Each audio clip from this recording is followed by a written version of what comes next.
تو اس کے بارے میں وہ عمران خان صاحب ہی جانتے ہیں، کیونکہ ایسی کوئی چیز میڈیا پر رپورٹ نہیں ہوئی۔ پھر وہ یہ کہتے ہیں مجھے سمجھ نہیں آتی کہ بلاول کو کیا مسئلہ ہے، وہ وزیر خارجہ ہے، کبھی وہ ادھر جاتا ہے، کبھی وہ ادھر جاتا ہے، پاکستان میں ٹھہرتا نہیں ہے، دوسرے ملکوں کے دورے کرتا ہے، اس طرح بھاگنے سے اسے کیا ملے گا؟ اگر وہ یہ سمجھتے ہیں کہ پیسے ملیں گے تو پیسے ان کو نہیں ملنے والے، یہ ان کی غلط فہمی ہے، لیکن وہ یہ بھول جاتے ہیں کہ یہی بلاول ہے جس کے انہی دوروں کی وجہ سے چین نے پاکستان کے لیے 1.2 ارب ڈالر کا جو قرض تھا اس کو ایکسٹینڈ کیا، وہ واپس دیا اور اپنی شرح سود کے اندر 1% کی کمی کی۔ یہ وہی بلاول ہے جو مختلف ممالک کے دورے کر کے پاکستان کے حوالے سے جو غلط فہمیاں عمران خان صاحب کے ٹینیور میں پیدا کی گئی تھیں ان کو نہ صرف دور کر رہا ہے بلکہ نئی ورکنگ ریلیشن شپس کو ڈیولپ کر رہا ہے۔ بھائی اگر خارجہ پالیسی میں وزیر خارجہ نے لاڑکانہ رہنا ہے یا ملتان رہنا ہے تو پھر وزیر خارجہ بنانے کا کیا تک ہے؟ اس کا تو کام ہی خارجہ تعلقات سے ہے، اس کا تو کام ہی پاکستان کے موقف کو آگے بڑھانا ہے۔ اگر بلاول صاحب کا یہ معاملہ نہ ہوتا تو مسئلہ کشمیر کے اوپر جو مودی صاحب نے چند دن پہلے دعویٰ کیا تھا، وہ جرمنی میں جا کر اپنی جرمنی ہم منصب کے ساتھ کھڑے ہوتے ہوئے پریس کانفرنس کرتے ہوئے اب جو انڈیا کے ساتھ الائن تھی جرمنی، وہاں سے کشمیریوں کے حق کے اندر آواز نہ بلند کراتے۔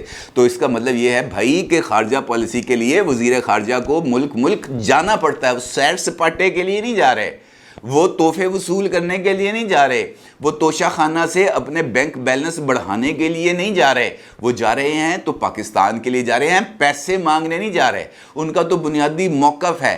کہ ٹریڈ ناٹ ایڈ، اور وہ اسی فلسفی پر عمل درآمد کر رہے ہیں۔ پھر یہ کہتے ہیں کہ میں کسی کو عہدہ نہیں دوں گا جس کے اثاثے ملک سے باہر ہوں۔ اس وقت حکمران جو ملک پر مسلط ہیں ان کے تمام تر اثاثے ملک سے باہر ہیں، لہٰذا وہ پاکستان کا پرپس سرو نہیں کر سکتے۔ تو یہ بڑی اچھی بات ہے کہ عمران خان صاحب نے اس بات کا دعویٰ کیا۔ ان کے بھی کچھ اثاثے ملک سے باہر موجود ہیں، اولاد بھی اثاثہ ہی ہے نا، وہ بھی ملک سے باہر موجود ہے۔ اسی طریقے سے ان کے بے شمار جو دوست احباب ہیں، جو ان کی اے ٹی ایمز ہیں، ان سب کے کاروبار ملک سے باہر ہیں۔ کیا فیصل وعودہ کا کاروبار پاکستان میں ہے؟ امریکہ میں وہ کیا چیزیں ہیں جو وہ بیچتے ہیں؟ زلفی بخاری صاحب کا جو برطانیہ کے اندر کاروبار ہے وہ کیا ہے؟ وہ برطانوی نیشنل، وہ امریکی نیشنل، یہ سب لوگ جناب بیرونی سرمایہ کار ہی ہیں۔ پھر وہ یہ کہتے ہیں کہ لانگ مارچ اس لیے کر رہا ہوں کہ موجودہ حکمرانوں کو سیکیورٹی تھریٹ سمجھتا ہوں۔ اب یہ والی جو چیز ہے یہ اپنے اندر ہی ایک ایسا انکشاف ہے یا ایک ایسا الزام ہے جو بدقسمتی سے پاکستان میں ہر حکومت کی طرف سے لگایا جاتا ہے، اور ہر حکومت یہی کہتی ہے کہ جناب میرے جو مخالف ہیں وہ ایک سیکیورٹی تھریٹ ہے۔ اصولی طور پر ایسا نہیں ہونا چاہیے۔ میرا خیال ہے کہ یہ غداری کے سرٹیفکیٹس بانٹنے کی جو روش ہے اس کو ختم ہونا چاہیے۔ تمام جو پولیٹیشینز ہیں، غلطیاں ہر ایک انسان سے ہوتی ہیں، کوتاہیاں ہر ایک انسان سے ہوتی ہیں، لیکن کسی کو غدار کہہ دینا، چاہے موجودہ حکومت عمران خان کو کہے یا عمران خان موجودہ حکومت کو کہے، دونوں رویے بہت ہی زیادہ غلط ہیں۔ پھر وہ یہ کہتے ہیں کہ شہباز شریف کا 16 ارب کا سیدھا سادہ کیس تھا، اس میں کوئی دو رائے نہیں تھے، جو ہینڈلرز تھے ان کو سب پتہ تھا۔ اب یہاں پر پھر اسٹیبلشمنٹ کی طرف اشارہ، جو ہینڈلرز، اب جو میر جعفر میر صادق کا نیوٹرل سے بات آگے چلی گئی ہے، اب ہینڈلرز آ گئے ہیں۔ جب انہوں نے آن ریکارڈ گفتگو کرنی ہوتی ہے تب ہینڈلرز ہوتے ہیں، جب آف دی ریکارڈ گفتگو کرنی ہوتی ہے تب ڈیزگنیشن اور نام کے ساتھ گفتگو ہوتی ہے۔ تو اس مرتبہ انہوں نے چونکہ آن ریکارڈ گفتگو میں تھی، یہاں پر انہوں نے ہینڈلرز کا ذکر کیا ہے۔ تو اس کیس کے اوپر جس کے بارے میں یہ بات کر رہے ہیں وہ 16 کروڑ سے شروع ہوا، 24 کروڑ سے شروع ہوا، 16 کروڑ پہ آیا، پھر 4 کروڑ پہ آیا، اب آخرکار 25 لاکھ روپے پہ آ گیا ہے وہ جو چلان ہے، اور اس کے اوپر اب جو ان کی بریت کی درخواستیں ہیں اس پر عدالت نے فیصلہ محفوظ کر لیا ہے۔ تو اب دیکھنا یہ ہے کہ اس کا فیصلہ کیا آتا ہے۔ البتہ یہ جو روش ہے، جس طرح میں نے آپ سے گزارش کی، میں نے انفیکٹ ان کی چند باتوں کو انہی کے عمل کے ساتھ یا ان کے دور حکومت کے ساتھ جوڑنے کی کوشش کی ہے، لیکن جو اصل ایشو ہے وہ یہی ہے کہ عمران خان صاحب اس وقت بہت زیادہ ڈیسپریشن میں، وہ لوگ جنہوں نے عمران خان صاحب سے ملاقات کی ہے ان کا یہ ماننا ہے کہ 40 منٹ کی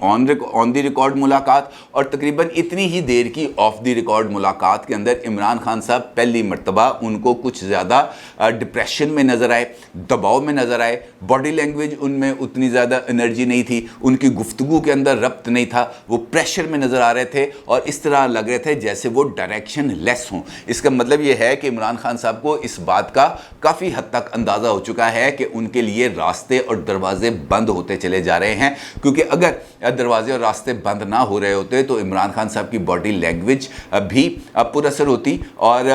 جو وہ اعلانات کرنا چاہتے ہیں وہ اس کو بار بار تاخیر کا شکار نہ کرتے۔ یہ لانگ مارچ کی مثال آپ کے سامنے ہے، مدت ہو گئی ہے اس بات کو سنتے ہوئے کہ لانگ مارچ ہو رہا ہے، لیکن لانگ مارچ ہو کے نہیں دے رہا۔ اب دیکھنا یہ ہے کہ دورہ لاہور کے دوران اور شرک پور میں جو انہوں نے جلسہ کرنا ہے اس میں وہ اب کون سا نیا سودا جو ہے وہ بیچنے کے لیے، لوگوں کو گمراہ کرنے کے لیے کوئی نئی چیز لے کے آئیں گے یا پرانی تقریر، ریکارڈڈ تقریر وہ سنا کے واپس چلے جائیں گے۔ اپنی رائے کا ضرور اظہار کیجیے گا۔ آپ کا بہت شکریہ۔ اللہ حافظ۔